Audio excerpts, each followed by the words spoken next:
किसान लोगों के लिए स्पेशल पैकेज है, बड़ा इंजन है, इसके साथ आप एक रैपर भी लगा सकते हैं। हमने इसके अंदर एलईडी लाइट लगवाई, हमने इसके अंदर अच्छे वाला बड़ा एयर फिल्टर लगवाया, ट्यूबलेस टायर देखें इसके, इसका बड़ा गियर बक्सा देखें, हमने इसके अंदर इंप्रूवमेंट करवाई है। गोडी करने वाला मशीन जिसका मॉडल है GT 1350G, ये हमने स्पेशल तैयार करवाया।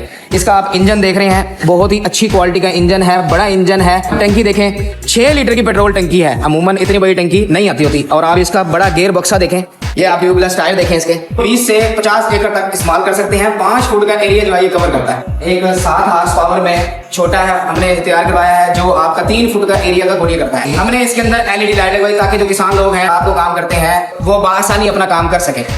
अमूमन छोटे फिल्टर लगते होते थे, हमने इसके अंदर अच्छे वाला बड़ा एयर फिल्टर लगवाया। मैं आपको एक स्पेशल पैकेज देने जा रहा हूँ। आपको इसके साथ एक साइड हल, ये आपका पन्ना काटने के लिए होता है और ये आपका पन्ना निकालने के लिए होता है। छोटे किसान लोगों के लिए स्पेशल पैकेज है। इस पैकेज के अंदर ये मशीन इस सामान के साथ हासिल कर, और इसके साथ आप एक रैपर भी लगा सकते हैं। आपको मैं रैपर भी दिखा देता हूँ। ये अटैचमेंट है रैपर की, ये ऐसी एज इट इज अटैच हुआ पड़ा हुआ है। आप इसके साथ गंदम काटें, मतलब आप जो भी फसल काटना चाहते हैं वो आप इसके पास आके काट सकते हैं। जो लोग भी चाहते हैं वो हमारे से हासिल कर सकते हैं। जापान मशीनरी स्टोर मुल्तान पे आए। आप अगर घर बैठे मंगवाना चाहते हैं तो स्क्रीन पे दिए गए नंबर पे हमारे से घर बैठे ऑनलाइन मंगवा सकते हैं।